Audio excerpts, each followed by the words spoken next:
Okay, good morning dear students. तो आज हम कल जहां हम स्टॉप किए थे वहीं से आगे अपना लेक्चर जो है वो आज हम कंटिन्यू करते हैं, ठीक है। तो कल की लेक्चर में आप लोगों ने पढ़ा था ग्लाइकोलाइसिस ख़त्म किए, उसके बाद पायरुवेट ऑक्सीडेशन ख़त्म किया, उसके बाद क्रब साइकिल ख़त्म किया। तो क्रब साइकिल के बाद आज हमारा लेक्चर होगा electron transport chain and oxidative phosphorylation.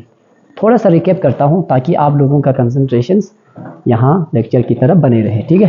Start किया तो आज हम यानी इलेक्ट्रॉन ट्रांसपोर्ट चेन या ऑक्सीडेटिव फॉस्फोराइलेशन पढ़ने से पहले थोड़ी सी प्रीवियस लेक्चर को हम क्या करते हैं, रिवाइज करते हैं, ठीक है।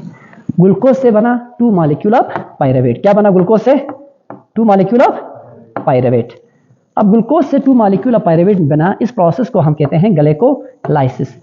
ग्लाइकोलाइसिस के दौरान हमें प्रोडक्ट क्या मिला? 4 ATP मिला और मिला हमें 2 NADH plus H positive.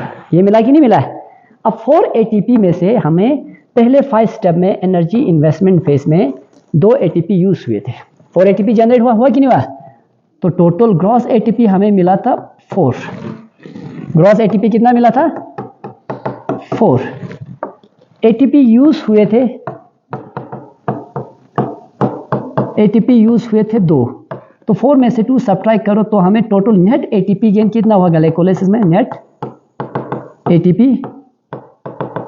ATP gain जो है वो हमें 2 हुआ। अब देखो उसके बाद जो ज्यादातर एनर्जी जो है वो ट्रैप है, किसकी फॉर्म में ट्रैप है? ज्यादातर एनर्जी जो बना वो ट्रैप है NADH की फॉर्म में, है कि नहीं? NADH की फॉर्म में है कि नहीं एनर्जी? अब इस NADH की फॉर्म में जो एनर्जी ट्रैप है उसकी अंदर जो एनर्जी है वो हमें मिलेगा जब ये NADH इलेक्ट्रॉन ट्रांसपोर्ट चेन से गुजरेंगे, ठीक। जब ये NADH इलेक्ट्रॉन ट्रांसपोर्ट चेन से गुजरेंगे तब जाके इसकी अंदर जो एनर्जी है वो हमें मिलेगी, ठीक है। तब तक इसकी एनर्जी बाहर नहीं निकलेगा, ठीक है। यहां तक चीजें समझ आई? तो हमें बन रहा था 2 molecule of pyruvate, 2 molecule of pyruvate. अब उसके बाद देखो मैंने कहा था 1 NADH कितनी ATP के बराबर है? 1 NADH जो है वो 2.5 ATP के बराबर है, लेकिन इसके अंदर जो एनर्जी है वो तब रिसीव होगी जब ये NADH पास होंगी through the electron transport chain. तो देखो टोटल ग्लाइकोलाइसिस में यानी कितने ATP बन सकते हैं? 4 + 2 यानी 1 NADH 2 ATP। तो इसका मतलब ये बनाएगा 5 ATP प्लस 2 ATP। तो टोटल ग्लाइकोलाइसिस में कितने ATP बनेंगे? 7 ATP बनेंगे। यहां तक चीजें साफ है, क्लियर है?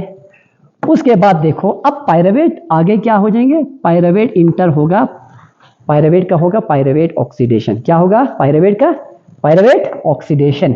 तो पायरुवेट ऑक्सीडेशन होकर जो नया कंपाउंड बनेंगे वो बनेंगे हमें 2 molecule of acetyl coenzyme A। 2 molecule of acetyl coenzyme A। क्या मिला हमें? 2 molecule of acetyl coenzyme A।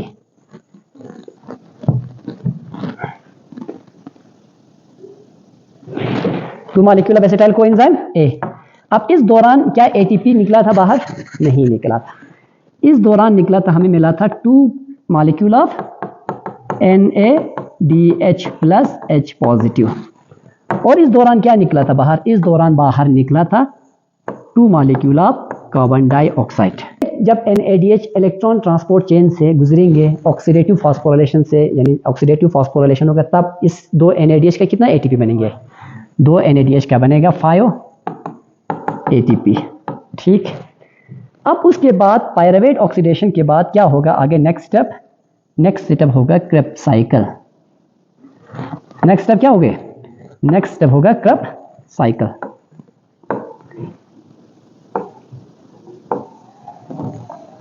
देखो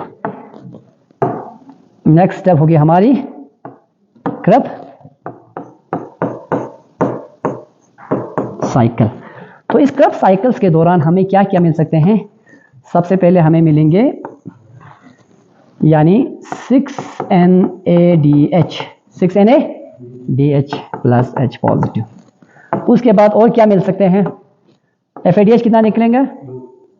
2 मॉलिक्यूल 2FADH2 और उसके बाद कार्बन डाइऑक्साइड, कितने कार्बन डाइऑक्साइड निकलेंगे? 4 कार्बन डाइऑक्साइड, 4CO2।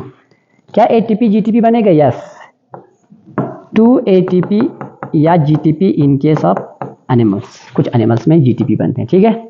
और कुछ अब हाँ, 2 मॉलिक्यूल ऑफ H2O ये निकलेंगे हमें। अब देखो यहाँ 6NADH है, 6NADH कितना हो गया? 1, हाँ 6NADH कितने ATP के बराबर होंगे? 2.5 इंटू लगो 6, 6 5 30, 3 कैरी 6 2 12 15, तो ये 15 ATP के बराबर, 15 ATP।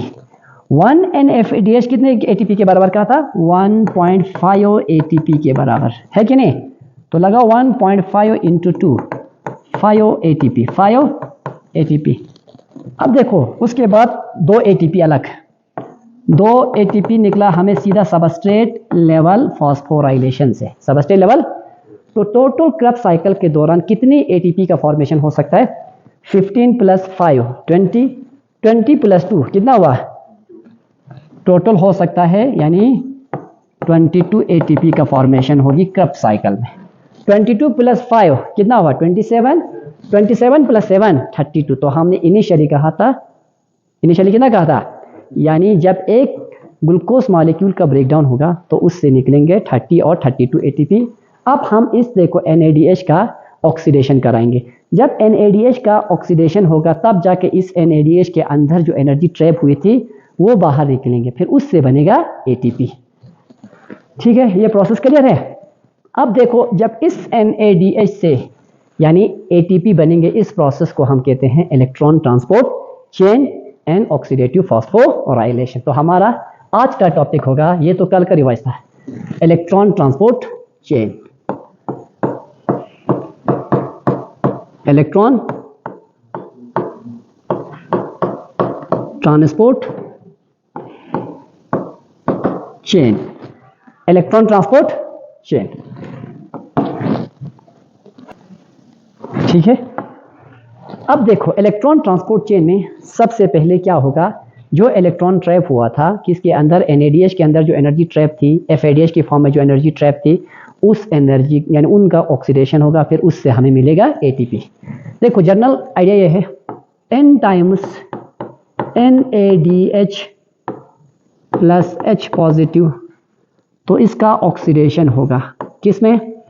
N times NAD positive बनेंगे, उस पे अंदर से इलेक्ट्रॉन रिलीज होगा, फिर वो इलेक्ट्रॉन जो है वो डिफरेंट इलेक्ट्रॉन एक्सेप्टर उसको एक्सेप्ट करेंगे, डिफरेंट इलेक्ट्रॉन एक्सेप्टर एक्सेप्ट करेंगे। एक जर्नल है, एक यानी आप समझ लो ये एक माइंड मैप है, ठीक है। उसके बाद जब इलेक्ट्रॉन डिफरेंट इलेक्ट्रॉन कैरियर से गुजरेंगे तो उसमें से कुछ इलेक्ट्रॉन कैरियर, कुछ कॉम्प्लेक्स प्रोटॉन की पंपिंग करेंगे। क्या करेंगे? इलेक्ट्रॉन कैरियर से गुजरेंगे तो वो बनाएंगे प्रोटॉन की पंपिंग। क्या होगा? यानी प्रोटॉन की पंपिंग। इस प्रोटॉन पंपिंग से इलेक्ट्रोकेमिकल पोटेंशियल ग्रेडियंट जनरेट होगा। इस इलेक्ट्रोकेमिकल पोटेंशियल ग्रेडियंट जनरेट होने की वजह से वहां पे डेवलप हो गया प्रोटॉन मोटिव फोर्स। क्या डेवलप होगा? Proton motive force. इस प्रोटॉन मोटिव फोर्स की वजह से बनेंगे ATP सिंथेसिस। इस प्रोटॉन मोटिव फोर्स की वजह से क्या सिंथेसिस होगी? ATP की सिंथेसिस होगी। अब ये इलेक्ट्रॉन जो है डिफरेंट इलेक्ट्रॉन कैरियर से होते हुए अल्टीमेटली ये इलेक्ट्रॉन किसके पास जाएंगे? ये इलेक्ट्रॉन जाएंगे half of oxygen. Half of oxygen means एक ऑक्सीजन एटम के साथ, एक ऑक्सीजन के मॉलिक्यूल के साथ नहीं, एक ऑक्सीजन एटम जो है इस इलेक्ट्रॉन को रिसीव करेंगे। तो इस इलेक्ट्रॉन को रिसीव करने के बाद एक हाइड्रोजन एटम, तो वहां के साथ इसके साथ 2 प्रोटॉन थे, तो ये बनेंगे H2O। तो किस में कन्वर्ट हो जाएंगे? वो कन्वर्ट हो जाएंगे वाटर में। किस में कन्वर्ट हो जाएंगे? वाटर में। ठीक, इसी तरह FADH का भी यही होगा। अब हम इलेक्ट्रॉन ट्रांसपोर्ट चेन के कॉम्प्लेक्स को बनाएंगे। यहाँ तक ठीक है? कुछ डाउट? देखो NADH इसने अपना इलेक्ट्रॉन किसी इलेक्ट्रॉन कैरियर को दिया, यानी किसी इलेक्ट्रॉन एक्सेप्टर को दिया, जो हम आगे डिस्कस करने वाले हैं। ठीक, फिर वो इलेक्ट्रॉन किसी दूसरे को देगा। इन कैरियर्स में कुछ और प्रॉपर्टीज हैं, ये जब इस इलेक्ट्रॉन को एक्सेप्ट करते हैं इनके अंदर इस इलेक्ट्रॉन एक्सेप्टेंस से एनर्जी गेन होती, वो एनर्जी वो यूज करते हैं प्रोटॉन की पंपिंग के लिए, प्रोटॉन की पंपिंग के लिए। ये general idea. Electron transport chain, ये प्रोसेस ऑपरेट होगी कहां पे? प्रोसेस ऑपरेट होगा in the inner mitochondrial membrane में। ठीक है, तो ये हम आगे डिस्कस करेंगे।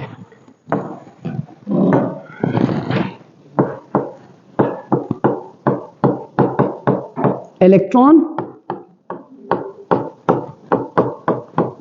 Transport chain, electron transport chain.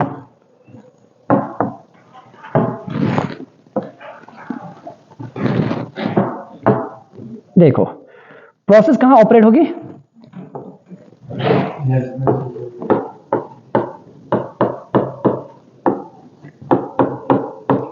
Process operate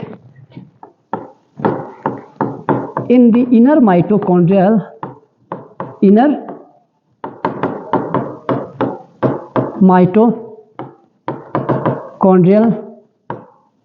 membrane।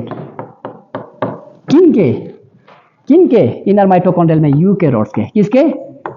शाबाश। लेकिन यही प्रोसेस एरोबिक प्रोकैरियोट्स में भी होते हैं। तो प्रोकैरियोट्स में कहां ऑपरेट होते हैं? ये यूकेरियोट्स में ये प्रोसेस ऑपरेट होते हैं इनर माइटोकॉन्ड्रियल मेम्ब्रेन में। ठीक है, लेकिन प्रोकैरियोट्स की अगर हम बात करेंगे तो प्रोकैरियोट्स में ये प्रोसेस कहां होगा?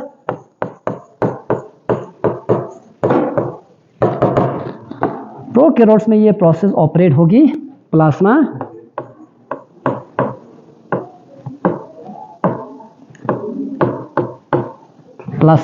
मेम्ब्रेन में।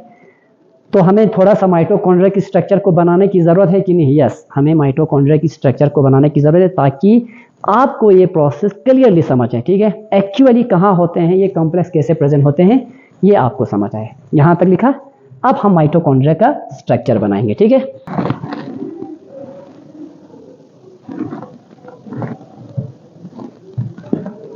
मैं बनाऊंगा इनर माइटोकॉन्ड्रियल मेम्ब्रेन।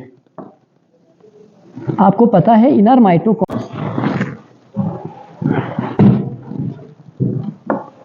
अब देखो ये है माइटोकॉन्ड्रिया का स्ट्रक्चर। ठीक है, ये है outer mitochondrial membrane. Outer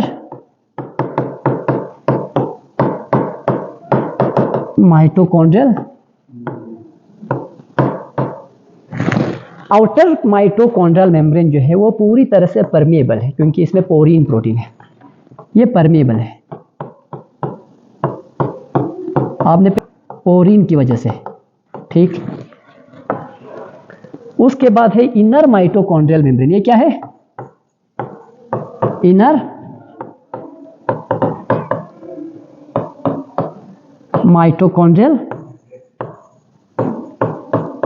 mitochondrial membrane जो है वो सिलेक्टिवली परमेएबल है। क्या है?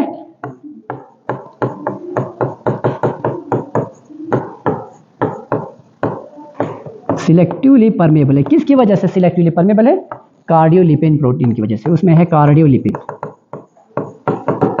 ठीक, अब देखो इन फोल्डिंग्स को हम कहते हैं क्रिस्टे। फोल्डिंग्स को हम क्या कहते हैं?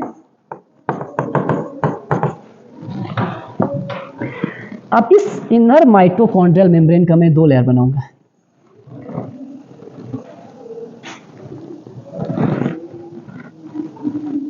बस इन्हीं मेम्ब्रेन्स के अंदर जो है ये कॉम्प्लेक्स प्रेजेंट है। ये कॉम्प्लेक्स, अब देखो मैं यहां पे बनाऊंगा। इधर देखो, बिल्कुल मत देखो, इधर मेरी तरफ देखो, बाद में आराम से लिखना है। ठीक है, ये है आपका पहला कॉम्प्लेक्स फर्स्ट, ये है कॉम्प्लेक्स सेकंड, ये है कॉम्प्लेक्स सेकंड।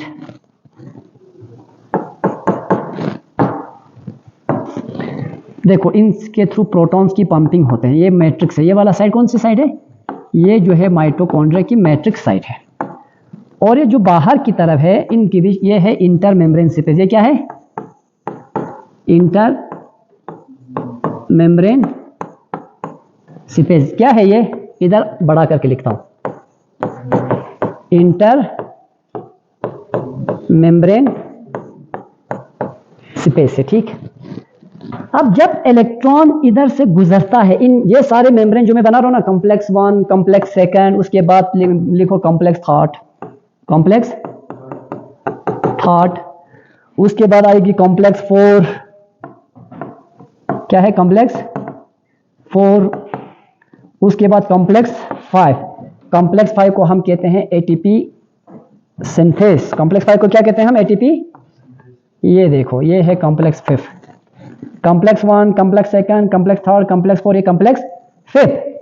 जब इलेक्ट्रॉन इन कॉम्प्लेक्स से गुजरता है, ये भी प्रोटॉन की पंपिंग करते हैं, ये भी प्रोटॉन की पंपिंग करते हैं, यानी प्रोटॉन्स को पंप करते हैं मैट्रिक्स से किसकी तरफ, इंटर मेम्ब्रेन स्पेस की तरफ, यहां इंटर मेम्ब्रेन स्पेस की तरफ। अब उसके बाद माइटोकॉन्ड्रिया एक सेमी ऑटोनोमस ऑर्गेनेल है, तो इसके अपने क्या है, जेनेटिक मटेरियल है, सर्कुलर डीएनए इसके अपने जेनेटिक मटेरियल है। तो ये है माइटोकॉन्ड्रिया, जो हमें जरूरत की चीजें थी वो मैंने बनाया।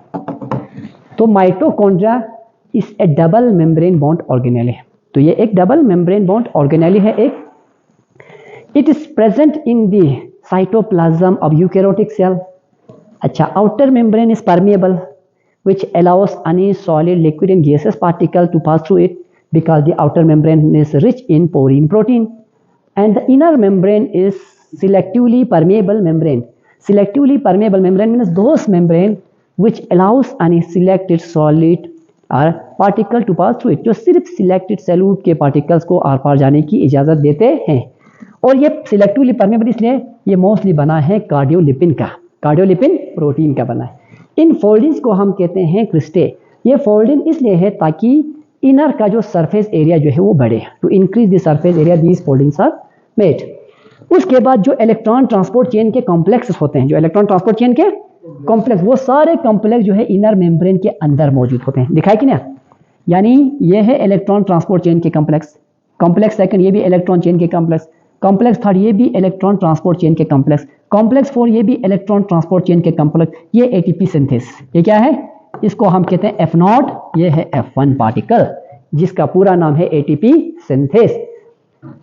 तो अब हम इन कॉम्प्लेक्स को, अब हम इस मेम्ब्रेन को खोल के बड़ा करके दिखाऊंगा कि एक्चुअली इस मेम्ब्रेन के अंदर किस तरह से इलेक्ट्रॉन ट्रांसपोर्ट चेन होते हैं, कौन कौन से कॉम्प्लेक्स इन्वॉल्व है और वो कॉम्प्लेक्स किस चीज का बना हुआ है। यहां तक चीजें समझ आई। फिगर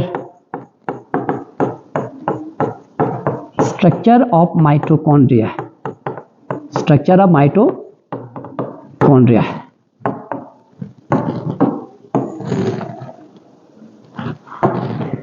ठीक, अब जाते हैं हम actual stage electron transport chain पे। देखो यहां मैं पहले आउटलाइन बनाऊंगा। ये है आपका कॉम्प्लेक्स फर्स्ट, क्या है ये है आपका कॉम्प्लेक्स फर्स्ट।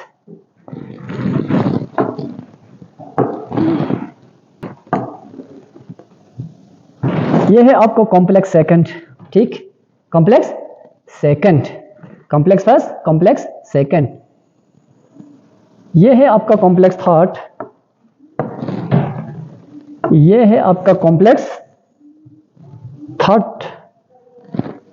और ये है आपका कॉम्प्लेक्स 4। देखो कॉम्प्लेक्स 1, तो ये क्या बोला था मैंने, ये है कॉम्प्लेक्स सेकंड, ये है कॉम्प्लेक्स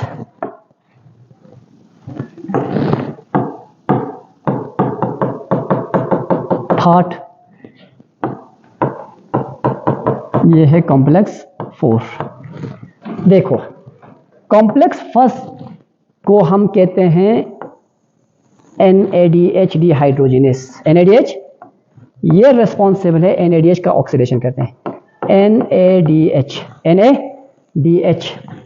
प्लस H पॉजिटिव, जब ये अपना इलेक्ट्रॉन NAD पॉजिटिव, जब ये अपना इलेक्ट्रॉन कॉम्प्लेक्स 1 को देते हैं, किसको देते हैं, इधर देखो, जब ये अपना इलेक्ट्रॉन जो है कॉम्प्लेक्स 1 को देते हैं, किसको देते हैं, तो जब ये electron 1 pair of electron complex 1 को दिया, तो कॉम्प्लेक्स 1 जो है वो मैट्रिक्स से इंटर मेम्ब्रेन की तरफ जो है प्रोटॉन की पंपिंग करते हैं। क्या करते हैं, प्रोटॉन की पंपिंग। ये वाला साइड हमने बनाया मैट्रिक्स, और ये वाला साइड हमने बनाया inter membrane inter membrane space. देखो NADH कॉम्प्लेक्स 1 इधर लिखता हूं मैं, ठीक है। कॉम्प्लेक्स 1 इसका दूसरा नाम है NADH को इंजाइम क्यू रिडक्टेस। NADH को इंजाइम क्यू रिडक्टेस, और इसका नाम क्या है? NADH को इंजाइम क्यू रिडक्टेस, या इसको हम सिंपली कह सकते हैं NADH dehydrogenase. NADH dehydrogenase complex. Complex first को क्या कहते हैं? NADH को इंजाइम क्यू रिडक्टेस, और सिंपली वी से NADH dehydrogenase. This is a complex enzyme. Complex enzyme. अब इस इंजाइम को एक कोफैक्टर चाहिए। क्या चाहिए? कोफैक्टर, या हम इसको प्रोस्थेटिक ग्रुप भी कहा जाता है। क्या चाहिए इसको? कोफैक्टर के सूरत में चाहिए FMN। FMN इसका फुल फॉर्म है फैलेविन मोनोन्यूक्लियोटाइड। क्या चाहिए?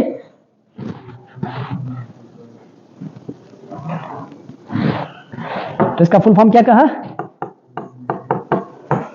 फैलेविन मोनोन्यूक्लियोटाइड। फैलेविन मोनोन्यूक्लियोटाइड।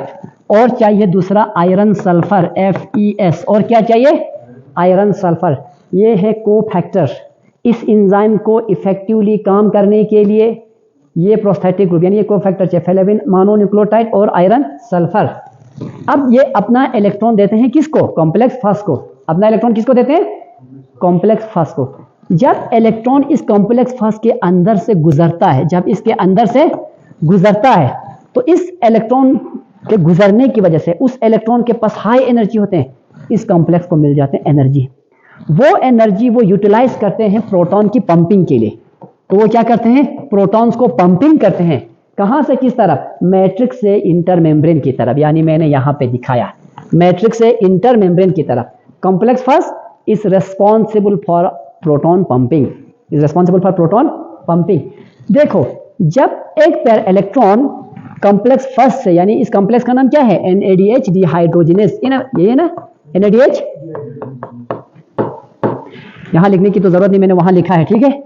यहां से पेज भी कम है। NADH डिहाइड्रोजिनेस है कि नहीं? अब जब एक पेयर इलेक्ट्रॉन इस कॉम्प्लेक्स से गुजरता है, तो इस इलेक्ट्रॉन के गुजरने की वजह से जो एनर्जी, एक्स्ट्रा एनर्जी मिलता है, उस एनर्जी को यूज करते हैं वो प्रोटॉन की पंपिंग के लिए। तो एक पेयर इलेक्ट्रॉन गुजरता है तो कॉम्प्लेक्स फर्स्ट 4 प्रोटॉन की पंपिंग करते हैं। कितने प्रोटॉन की पंपिंग करते हैं? 4 प्रोटॉन की पंपिंग करेंगे। तो 4 प्रोटॉन को किस तरफ ले जाएंगे? मैट्रिक्स से बाहर की तरफ निकाल देंगे। यहां पे देखो, आगे मैं इसको और बनाऊंगा, 10 बार रिपीट करूंगा, अलग अलग अंदाज से समझूंगा ताकि आप लोग अच्छे से समझ पाओ। मैट्रिक्स में प्रोटॉन की कंसंट्रेशन होते हैं। जब यहां से NADH से इलेक्ट्रॉन गुजरते हैं कॉम्प्लेक्स फर्स्ट से, तो प्रोटॉन की पंपिंग करते हैं किस तरफ? मैट्रिक्स से बाहर की तरफ, मैट्रिक्स से इंटर मेम्ब्रेन स्पेस की तरफ। अब उसके बाद कॉम्प्लेक्स फर्स्ट से इलेक्ट्रॉन जाएंगे किसके पास जाएंगे? इलेक्ट्रॉन जाएंगे Q के पास। यहां है Q, यहां है Q। इस Q का नाम है यूबिक्विनोन। Q का क्या नाम है? देखो उसके बाद आते हैं Q। Q means यूबिक्विनोन। अब ये इलेक्ट्रॉन जो है इस Q को मिल जाता है, यूबिक्विनोन को। किसको मिलते हैं? Q को। तो Q को इलेक्ट्रॉन मिलने के बाद Q कन्वर्ट हो जाते हैं किस में? QH2 में। QH यूबिक्विनोल जब ये ऑक्सीडाइज्ड फॉर्म में होगा, जब ये किस फॉर्म में होगा? ऑक्सीडाइज्ड फॉर्म में। जब ये इलेक्ट्रॉन को एक्सेप्ट करेंगे तो वो क्या हो जाएगा? रिड्यूस हो जाएंगे। वो क्या हो जाएंगे? इलेक्ट्रॉन को रिड्यूस हो जाएंगे। रिड्यूस फॉर्म में Q बन जाते हैं QH2। QH2 को हम कहते हैं यूबिक्विनोल। यानी ubiquinol means reduced form. Ubiquinol means reduced form. क्या कहते हैं? Ubiquinol means reduced form. See here NADQ it is electron to complex first. ये complex first, complex second, complex third, complex fourth, इसकी अरेंजमेंट जो है वो reduction potential के basis पे रखा है। रिडक्शन पोटेंशियल के बेसिस पे इस कॉम्प्लेक्स फर्स्ट यानी के पास NADH से ज्यादा पोटेंशियल है, रिडॉक्स पोटेंशियल है, ज्यादा इलेक्ट्रॉन को एक्सेप्ट करने की एफिनिटी है। तो ये बात है। इससे ज्यादा इलेक्ट्रॉन को एक्सेप्ट करने की पोटेंशियल क्यू में है, प्लास्टोक्यूनोन में, तो क्यू इसके बाद है। तो क्यू से ज्यादा इलेक्ट्रॉन को एक्सेप्ट करने की काबिलियत एफिनिटी जो है कॉम्प्लेक्स थर्ड में है। कॉम्प्लेक्स थर्ड से ज्यादा इलेक्ट्रॉन को एक्सेप्ट करने की एफिनिटी जो है यहाँ पे और एक आते हैं साइटोक्रोम सी, उसमें है। साइटोक्रोम सी से ज्यादा इलेक्ट्रॉन को एक्सेप्ट करने की एफिनिटी है कॉम्प्लेक्स 4 में। तो जो यहाँ पे अरेंजमेंट है इस माइटोकॉन्ड्रिया की इनर मेम्ब्रेन में, इसकी अरेंजमेंट जो है इलेक्ट्रॉन एक्सेप्टर्स की, वो रिडॉक्स पोटेंशियल के बेसिस पे रखा है। किसके बेसिस पे? Those complexes, those electron acceptors which has higher reduction potential, it means which has higher potential to accept electron comes later, उससे ज़्यादा। जैसे जैसे इलेक्ट्रॉन यहाँ से गुजरते जाएंगे वैसे वैसे इलेक्ट्रॉन का एनर्जी धीरे धीरे क्या हो जाएगा? कम। सबसे ज़्यादा इलेक्ट्रॉन को एक्सेप्ट करने की एफिनिटी आखिरकार कॉम्प्लेक्स 4 से इलेक्ट्रॉन को एक्सेप्ट करेगा कौन? ऑक्सीजन। फिर 2 हाइड्रोजन के साथ मिलकर वो बनाएंगे एक वाटर मॉलिक्यूल। इसीलिए हम रेस्पिरेशन में ऑक्सीजन लेते हैं ताकि यहाँ से फाइनल इलेक्ट्रॉन को एक्सेप्ट करे और इन NADH FAD के अंदर जो एनर्जी ट्रैप था वो हमें मिले। समझ आए पूरे प्रोसेस? ठीक। अब देखो फिर ये इलेक्ट्रॉन कहाँ जाएंगे? क्यू के पास। कहाँ जाएंगे? इसी तरह कॉम्प्लेक्स सेकंड जो है वो एसोसिएटेड है FAD के साथ। किसके साथ? FADH2। ये अपना इलेक्ट्रॉन देंगे किसको? कॉम्प्लेक्स सेकंड को। तो वो खुद क्या बन जाएंगे? FAD positive. लेकिन कॉम्प्लेक्स सेकंड जो है वो किसी प्रोटॉन को पंपिंग नहीं करते हैं, वो हम नेक्स्ट लिखेंगे। ठीक है, अभी यहाँ पे देखो ये किसी प्रोटॉन को पंपिंग नहीं करते हैं। अब यहाँ अगर लिखना चाहो तो लिख भी सकते हो। कॉम्प्लेक्स सेकंड,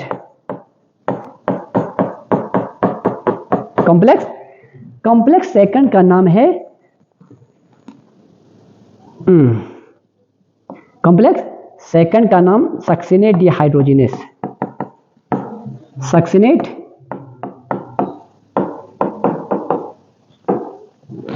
या हम इसको दूसरा नाम सक्सिनेट को एंजाइम क्यू रिडक्टेज भी कह सकते हैं। इसी तरह सक्सिनेट को एंजाइम क्यू रिडक्टेज, सक्सिनेट को एंजाइम क्यू रिडक्टेज, सक्सिनेट को एंजाइम क्यू रिडक्टेज। तो इसको भी कोफैक्टर चाहिए। इसको भी क्या चाहिए? तो इसका कोफैक्टर क्या है? FAD है। इसका कोफैक्टर क्या है? FAD। और इसमें भी आयरन सल्फर है, तो ये इसका कोफैक्टर है। सक्सिनेट डिहाइड्रोजिनेस बोलो या सक्सिनेट को एंजाइम क्यू रिडक्टेज भी कह सकते हैं। इसका cofactor FAD and iron sulphur protein. अब complex second is not involved in proton pumping. वो किसी प्रोटॉन को पंपिंग नहीं करते हैं। ये प्रोटॉन पंपिंग का कंसेप्ट समझ लो, आगे जाके यही प्रोटॉन जो है ATP का फॉर्मेशन करते हैं। तब आपको इस सवाल का आंसर मिलेगा क्यों एक FADH जो है वो 1.5 ATP के बराबर है, क्यों एक NADH जो है वो 2.5 ATP के बराबर है। ठीक। अब कॉम्प्लेक्स सेकंड से गुजरा। कॉम्प्लेक्स सेकंड ने भी अपना इलेक्ट्रॉन दिया किसको? वो भी देते हैं क्यू को। वो भी अपना इलेक्ट्रॉन किसको देते हैं? क्यू को। तो क्यू फिर भी क्या बना? QH2। अब उसके बाद क्यू उस इलेक्ट्रॉन को ले जाकर देते हैं कॉम्प्लेक्स थर्ड को। क्यू उस इलेक्ट्रॉन को किसको देते हैं फिर? कॉम्प्लेक्स थर्ड को। जब कॉम्प्लेक्स थर्ड को वो इलेक्ट्रॉन मिलते हैं, ये भी रिस्पॉन्सिबल है प्रोटॉन पंपिंग के लिए। ये भी क्या है? Complex third is also responsible for proton pumping. तो ये भी प्रोटॉन्स की क्या करते हैं? पंपिंग करते हैं। कितने प्रोटॉन का? ये भी करते हैं 4 प्रोटॉन्स को पंपिंग। कितने प्रोटॉन्स को? ये भी 4 प्रोटॉन को। कहां से किस तरफ? मैट्रिक्स से इंटर मेम्ब्रेन स्पेस की तरफ। किस की तरफ? मैट्रिक्स से इंटर मेम्ब्रेन स्पेस की तरफ। ये भी प्रोटॉन्स को क्या करते हैं? पंपिंग करते हैं। Complex third is also responsible for pumping of proton from matrix side to intermembrane space.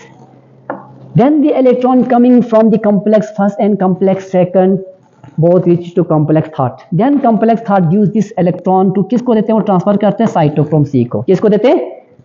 Cytochrome C उस इलेक्ट्रॉन को ले जाकर किसको देते हैं? कॉम्प्लेक्स 4 को। किसको देते हैं? और कॉम्प्लेक्स 4 भी प्रोटॉन्स को पंपिंग करते हैं। कॉम्प्लेक्स 4 भी, ये भी प्रोटॉन्स की क्या करते हैं? पंपिंग करते हैं। तो कितने प्रोटॉन्स की पंपिंग करते हैं? ये भी 4 प्रोटॉन्स की। ये भी 4 प्रोटॉन्स की पंपिंग करते हैं। कहां से? मैट्रिक्स साइड से इंटर मेम्ब्रेन स्पेस में। और फाइनली कॉम्प्लेक्स 4 इस इलेक्ट्रॉन को देते हैं ऑक्सीजन को। किसको देते हैं? ऑक्सीजन एटम को। यहाँ हाफ दिखाया भाई, O2 हमेशा, ऑक्सीजन हमेशा 2 एटम मिलके बनते हैं। जब 2 हो, एक ही हो, तो उसको हम ऑक्सीजन एटम कहेंगे। 2 ऑक्सीजन एटम मिलके 1 मॉलिक्यूल ऑफ ऑक्सीजन बनाएंगे, ठीक है। इसलिए ऑक्सीजन जो नेचुरली प्रेजेंट है वो डाई एटॉमिक फॉर्म में होते हैं। किस फॉर्म में होते हैं? डाई एटॉमिक फॉर्म में। अब टर्मिनल इलेक्ट्रॉन एक्सेप्टर कौन है? टर्मिनल इलेक्ट्रॉन एक्सेप्टर जो है वो ऑक्सीजन है। ऑक्सीजन एक इलेक्ट्रॉन को एक्सेप्ट करने के बाद 2 प्रोटॉन को एक्सेप्ट करके वो बन जाते हैं वाटर में, क्या हो जाते हैं? कन्वर्ट हो जाते हैं। वाटर में क्या हो जाते हैं? कन्वर्ट हो जाते हैं। यहां तक चीजें समझ आया? अब कॉम्प्लेक्स सेकंड थर्ड फोर्थ हम आगे लिखेंगे, ठीक है। उसके बाद में पूरा मेम्ब्रेन बना के इसका ले लो, या कुछ लिखना है या वो, ठीक है। आए यहां तक चीज समझ आए क्लियरली? बिल्कुल क्लियर है? कुछ डाउट? अब देखो मैं पूरी मेम्ब्रेन में ये चीजें दिखाऊंगा, ठीक है।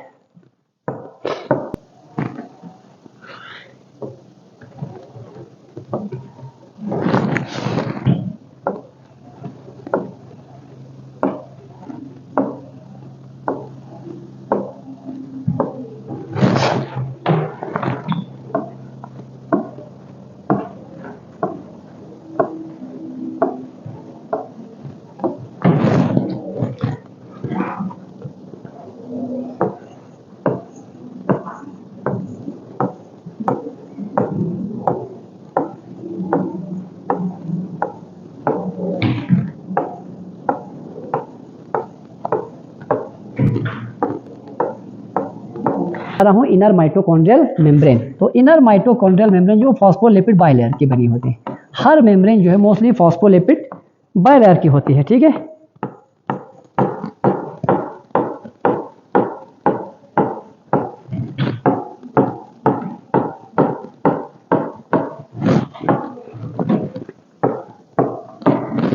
अब देखो बेटा,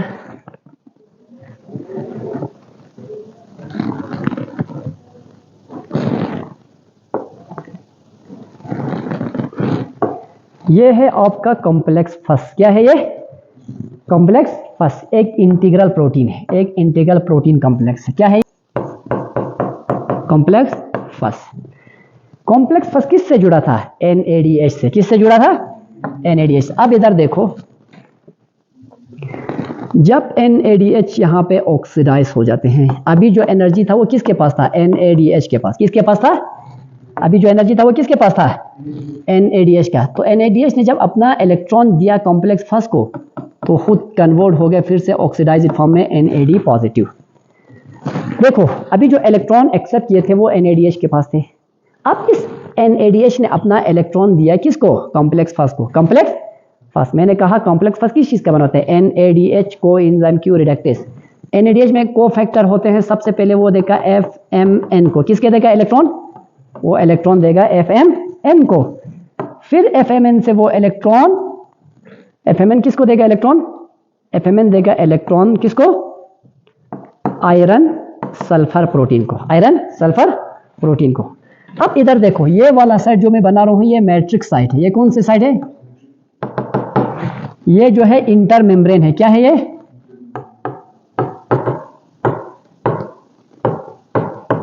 ये इंटर मेम्ब्रेन है। और ये वाला साइड जो है वो क्या है? Inter membrane space. Inter membrane location बहुत इंपॉर्टेंट है, लोकेशन अच्छे से रखो। ये वाला साइड मैट्रिक्स साइड, ये सेंटर वाला इंटर मेम्ब्रेन, ये बाहर वाला इंटर मेम्ब्रेन स्पेस। अब देखो, अभी मैंने पहले लिया नहीं, स्लाइड में दिखाया था भाई, जब कॉम्प्लेक्स फस से इलेक्ट्रॉन गुजरते हैं तो कॉम्प्लेक्स फस is responsible for proton pumping. वो किस चीज के लिए रिस्पॉन्सिबल है? वो प्रोटॉन की पंपिंग के लिए क्या है? रिस्पॉन्सिबल है कि नहीं? वो प्रोटॉन पंपिंग के लिए रिस्पॉन्सिबल है। तो ये प्रोटॉन की पंपिंग करेंगे। क्या करेंगे? ये प्रोटॉन की पंपिंग करेंगे। कितने प्रोटॉन की पंपिंग करेंगे? 4 प्रोटॉन की पंपिंग करेगा। कहां से किस तरफ करेंगे इस 4 प्रोटॉन की पंपिंग? इस 4 प्रोटॉन की पंपिंग करेंगे मैट्रिक्स साइड से टुवर्ड्स इंटर मेम्ब्रेन स्पेस की तरफ। इंटर मेम्ब्रेन स्पेस की तरफ। अब उसके बाद यहां पे मैं बनाऊंगा NADH।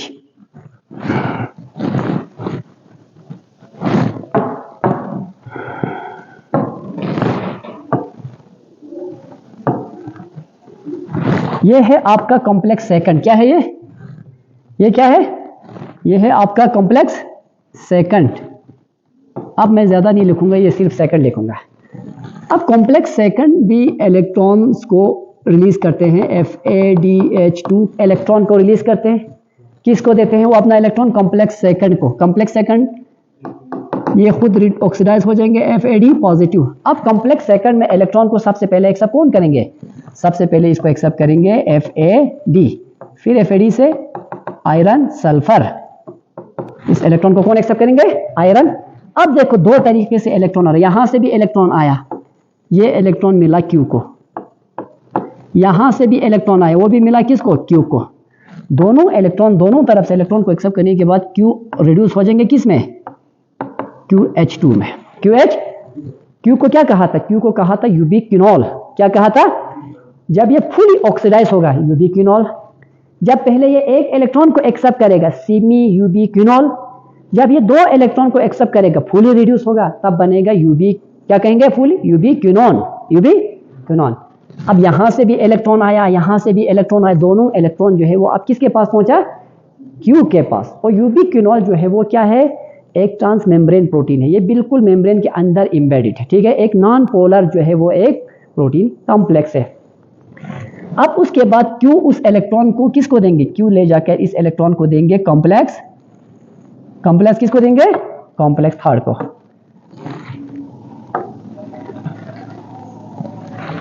अब मैंने कॉम्प्लेक्स थर्ड के बारे में आपको शायद ज्यादा नहीं बोला था, अब यहां पे लिखूंगा मैं complex third.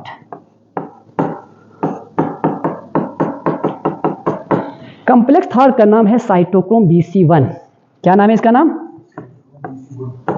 Cyto BC1 complex. Cytochrome BC1 complex third का क्या नाम है? Cytochrome BC1 complex. अब इसमें देखो डिफरेंट साइटोक्रोम कहते हैं। साइटोक्रोम की रिडक्शन पोटेंशियल देखो, साइटोक्रोम की रिडक्शन सबसे ज्यादा, यानी सबसे पहले आते हैं साइटोक्रोम की जिसकी रिडक्शन पोटेंशियल कम है। रिडक्शन पोटेंशियल के बेसिस पे मैं साइटोक्रोम को यहां पे अरेंज करूंगा। किसके बेसिस पे? रिडक्शन पोटेंशियल के बेसिस पर। रिडक्शन पोटेंशियल के बेसिस पर। इसको थोड़ा छोटा करूं। रिडक्शन पोटेंशियल के बेसिस पर सबसे कम जिसका रिडक्शन पोटेंशियल है वो है साइटोक्रोम B। फिर इसके बाद उससे ज्यादा इलेक्ट्रॉन को एक्सेप्ट करने की एफिनिटी है साइटोक्रोम B के बाद आते हैं क्या? Cytochrome C1। Cytochrome C1। Cytochrome C1 से ज्यादा इलेक्ट्रॉन को एक्सेप्ट करने की एफिनिटी है साइटोक्रोम A। साइटोक्रोम A से इलेक्ट्रॉन को ज्यादा एक्सेप्ट करने की एफिनिटी है साइटोक्रोम A3। तो सबसे ज्यादा इलेक्ट्रॉन को एक्सेप्ट करने की एफिनिटी जो है वो साइटोक्रोम में से साइटोक्रोम A के पास सबसे ज्यादा है। देखो इसके पास इलेक्ट्रॉन को एक्सेप्ट करने की एफिनिटी इससे कम है, ये पहला। इसके पास इलेक्ट्रॉन को एक्सेप्ट करने की एफिनिटी इससे कम है, तो इसके पास सबसे ज्यादा आखिर में जो होगा उसके पास रिडक्शन पोटेंशियल ज्यादा है। It means it has higher potential to gain electron, to accept electron, ठीक। तो कॉम्प्लेक्स थर्ड को क्या कहा? Cytochrome BC1 complex. अब देखो यहां पे इलेक्ट्रॉन जो है वो सबसे पहले किसके पास पहुंचेंगे? सबसे पहले इलेक्ट्रॉन पहुंचेंगे साइटोक्रोम B के पास। किसके पास? फिर वहां से इलेक्ट्रॉन आएंगे साइटोक्रोम B से साइटोक्रोम B की दो टाइप है, Bl मैं यहां पे Bl। उसके बाद Bl means cytochrome B with low affinity for electron. उसके बाद साइटोक्रोम Bl के बाद साइटोक्रोम BH, यानी साइटोक्रोम B हायर पोटेंशियल है। जिस साइटोक्रोम B को हम कहते हैं साइटोक्रोम B556, साइटोक्रोम BH को कहते हैं साइटोक्रोम B562। उसके बाद इलेक्ट्रॉन साइटोक्रोम किसको देंगे? साइटोक्रोम इलेक्ट्रॉन देंगे साइटोक्रोम C1। किसको देंगे? अब साइटोक्रोम C1 जो है इस इलेक्ट्रॉन को ले जाते हैं इंटर मेम्ब्रेन स्पेस की तरफ, अंदर की तरफ नहीं, एक सरफेस प्रोटीन, एक सरफेस प्रोटीन कॉम्प्लेक्स जिसका नाम है साइटोक्रोम C। क्या नाम है? क्या नाम है इसका? क्या नाम है इसका? साइटोक्रोम। देखो यहां पे है साइटोक्रोम C। अब आखिरकार ये इलेक्ट्रॉन किसको दिया इसने? साइटोक्रोम C को। किसको दिया? साइटोक्रोम C को दिया। ये और मैं आगे एक्सटेंड करूंगा, अभी जगह कम बच रहा है, ठीक है।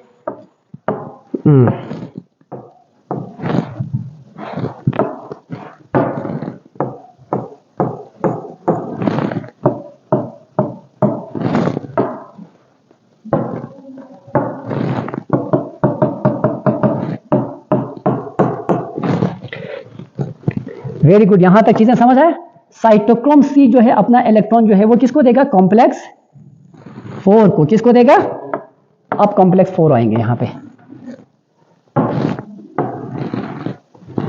ये है कॉम्प्लेक्स 4। अब देखो complex 3 is also responsible for proton pumping, वो भी प्रोटॉन को क्या करते हैं, पंपिंग करते हैं। किस से किस तरफ, तो वो भी 4 प्रोटॉन्स को पंपिंग करते हैं इन मैट्रिक्स से इंटरमेम्ब्रेन स्पेस की तरफ, मैट्रिक्स से इंटरमेम्ब्रेन स्पेस की तरफ।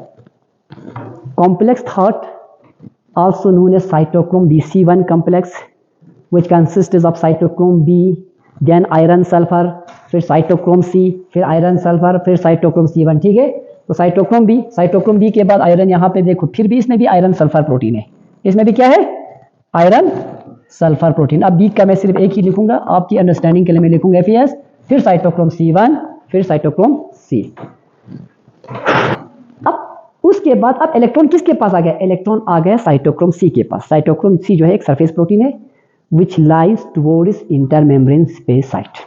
ठीक, अब देखो यहां से इसने इलेक्ट्रॉन को पास किया कॉम्प्लेक्स 4 को। ये कॉम्प्लेक्स क्या है, ये है कॉम्प्लेक्स 3, ये है कॉम्प्लेक्स 1, ये है कॉम्प्लेक्स 2, अब ये है कॉम्प्लेक्स 4, कॉम्प्लेक्स 4। साइटोक्रोम C से इलेक्ट्रॉन किसके पास जाते हैं, साइटोक्रोम C से इलेक्ट्रॉन किसके पास जाते हैं, साइटोक्रोम C से इलेक्ट्रॉन जो है सबसे पहले जाते हैं कॉपर A के पास। यहां होते हैं एक मेटल कॉपर, क्या आते हैं, कॉपर Cu। किसके पास जाते हैं इलेक्ट्रॉन, किसके पास जाते हैं इलेक्ट्रॉन, साइटोक्रोम C से इलेक्ट्रॉन किसके पास जाते हैं, सबसे पहले कॉपर A के पास। कॉपर A के बाद इलेक्ट्रॉन पास हो जाते हैं साइटोक्रोम A के पास। किसके पास, साइटोक्रोम A के पास। साइटोक्रोम A से वो 2 इलेक्ट्रॉन पास होगा, किसके पास जाएंगे, कॉपर B। किसके पास, किसके पास, कॉपर B। कॉपर B से वो इलेक्ट्रॉन किसके पास जाएंगे, साइटोक्रोम A3 के पास। किसके पास, कॉपर B से इलेक्ट्रॉन जाएंगे किसके पास, कॉपर B से इलेक्ट्रॉन पास होंगी साइटोक्रोम A3 के पास। साइटोक्रोम A3 ने आखिरकार ये इलेक्ट्रॉन जो है वो किसको देंगे, वो देंगे इलेक्ट्रॉन ऑक्सीजन को। किसको, हाफ ऑक्सीजन को, प्लस वो 2 प्रोटॉन के साथ मिलकर ये बनाएंगे 1 मॉलिक्यूल ऑफ वाटर। एक वाटर बनने के लिए एक ऑक्सीजन का पूरा मॉलिक्यूल चाहिए कि एक ऑक्सीजन का एटम चाहिए, ऑक्सीजन के एक एटम चाहिए। ठीक है, अगर एक कंप्लीट ऑक्सीजन इंटर होगा ना तब वाटर के 2 मॉलिक्यूल बनेंगे। अब देखो कॉम्प्लेक्स 1 भी आ गया, कॉम्प्लेक्स 2, कॉम्प्लेक्स 3, कॉम्प्लेक्स 4। कॉम्प्लेक्स 4 का नाम है साइटोक्रोम C ऑक्सीडेस। कॉम्प्लेक्स 4 इसका नाम है साइटोक्रोम C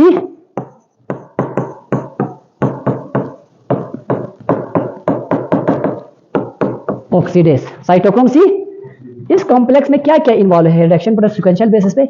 इसमें इन्वॉल्व है कॉपर A, उसके बाद आते हैं साइटोक्रोम A, साइटोक्रोम A के बाद आते हैं कॉपर B, कॉपर B के बाद आते हैं साइटोक्रोम A3 और आखिर पहुंच जाते हैं ऑक्सीजन को। तो इसका मतलब इलेक्ट्रॉन इस तरह से फ्लो हो रहा है, इलेक्ट्रॉन इस तरह से फ्लो हो रहा है, इलेक्ट्रॉन इस तरह से कॉपर A से साइटोक्रोम A की तरफ जा रहा है, साइटोक्रोम A से कॉपर B की तरफ जा रहा है, कॉपर B से साइटोक्रोम A3 की तरफ जा रहा है, साइटोक्रोम A3 से आखिरकार ऑक्सीजन के पास जा रहा है। अब देखो कॉम्प्लेक्स 4 जो है वो सिर्फ 2 प्रोटॉन को पंपिंग करते हैं, बाकी फर्स्ट और थर्ड 4 प्रोटॉन को, फर्स्ट और थर्ड कितने प्रोटॉन को पंपिंग कर रहे थे, 4। लेकिन ये जो है वो सिर्फ 2 प्रोटॉन्स को पंपिंग करते हैं। कितने प्रोटॉन्स को, 2 प्रोटॉन्स को, वो सिर्फ 2 प्रोटॉन्स को पंपिंग करते हैं, 2 प्रोटॉन्स को पंपिंग करते हैं। उसके बाद मैं कॉम्प्लेक्स 5 भी बनाऊंगा, अभी 5 भी है। कॉम्प्लेक्स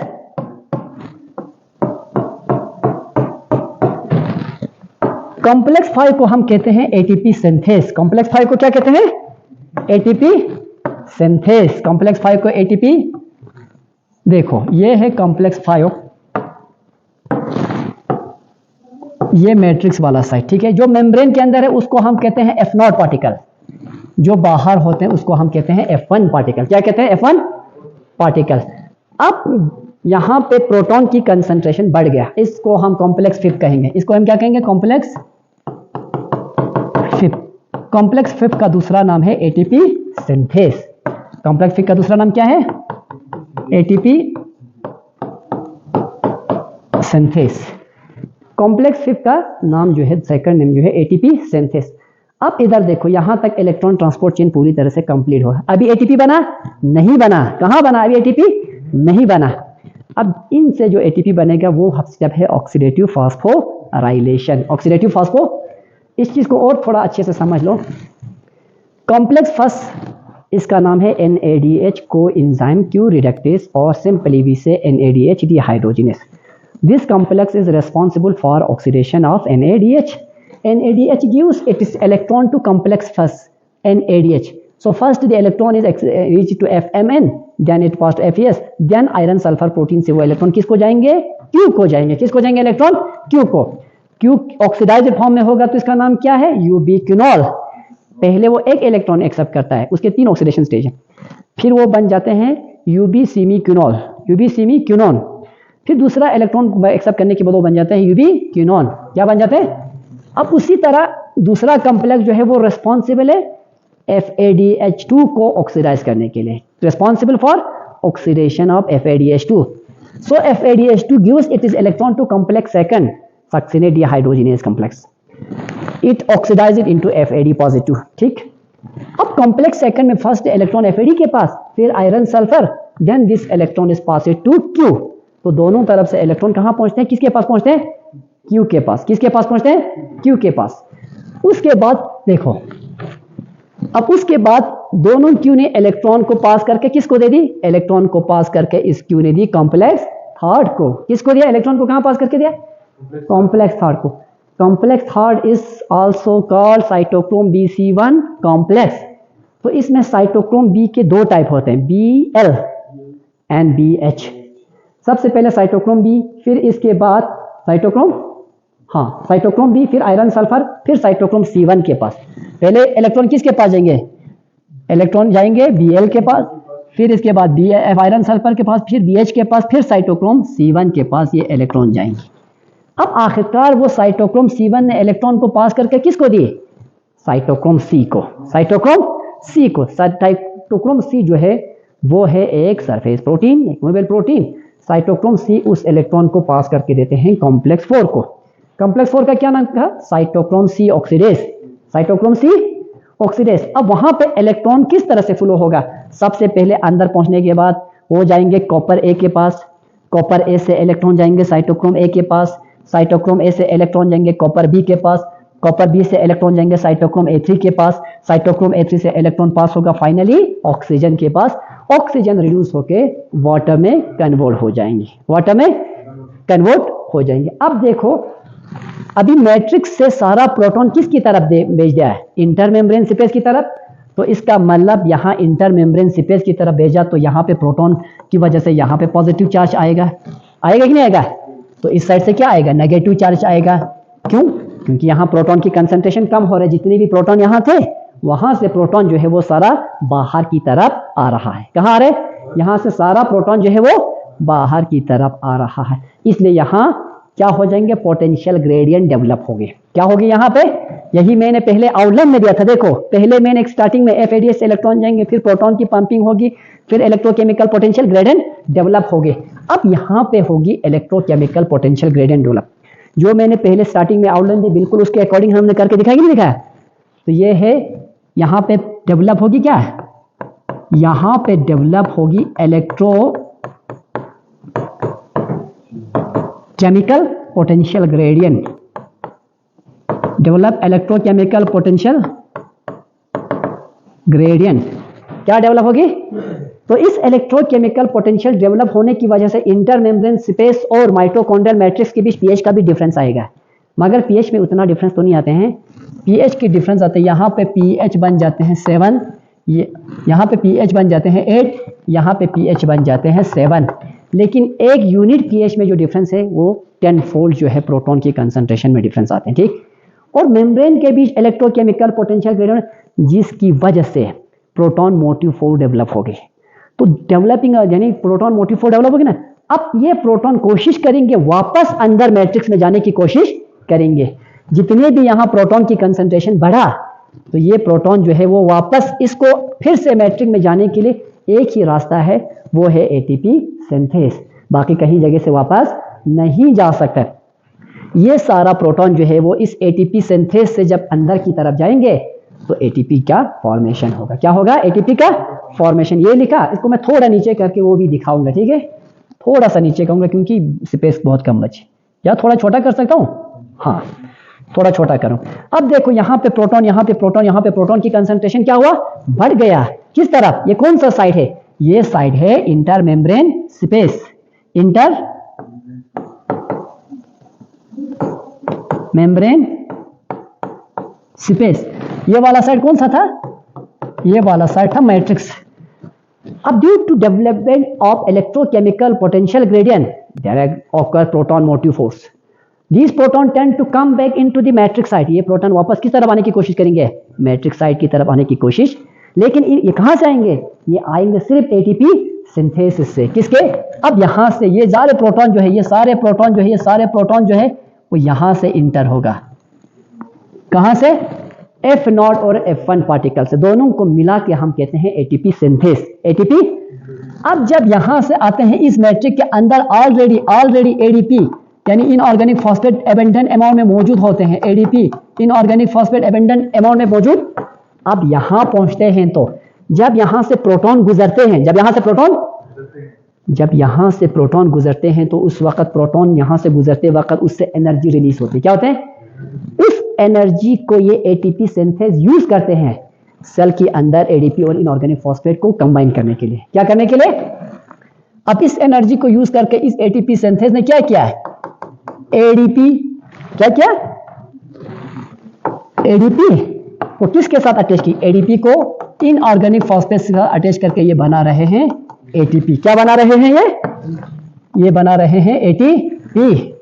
देखो, याद रखो भाई, हर 4 प्रोटॉन जब यहां से गुजरता है, हर चार प्रोटॉन जब यहां से गुजरते हैं, 4 प्रोटॉन का बनते हैं एक एटीपी। कितने प्रोटॉन का? each four proton move passing from the ATP synthase, it will lead to the formation of 1 ATP। कितनी एटीपी की सिंथेसिस होती है? 4 प्रोटॉन मिलकर एक एटीपी की सिंथेसिस होते हैं। तो देखो यहां पे मैं लिखूंगा भाई, 4 प्रोटॉन जो है जब पास होते हैं एटीपी सिंथेसिस से, एटीपी, तो कितने एटीपी का फॉर्मेशन होता है? 1 एटीपी का फॉर्मेशन होता है। कितने एटीपी का फॉर्मेशन होता है? 1 एटीपी का फॉर्मेशन होता है। तो इसका मतलब देखो, मैंने अब यहां आपका जो पहले मैंने कहा था एक NADH जो है वो 2.5 ATP के बराबर है, वो आपका प्रूफ हो जाएगा। जब एक NADH ने अपना इलेक्ट्रॉन रिलीज किया, कहां से उसका इलेक्ट्रॉन गुजरा पहले वो देखेंगे। जब एक NADH ने अपना इलेक्ट्रॉन रिलीज किया, पहले वो इलेक्ट्रॉन कॉम्प्लेक्स फर्स्ट से गुजरा, तो फर्स्ट में कितने प्रोटॉन को पंपिंग किए? 4 प्रोटॉन को, 4 हो गया।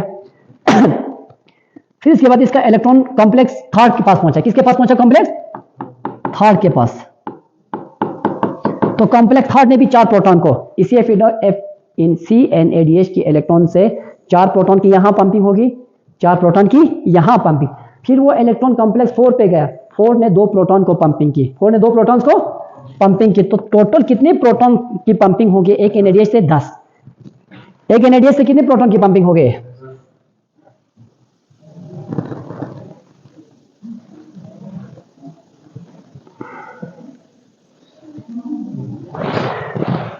देखो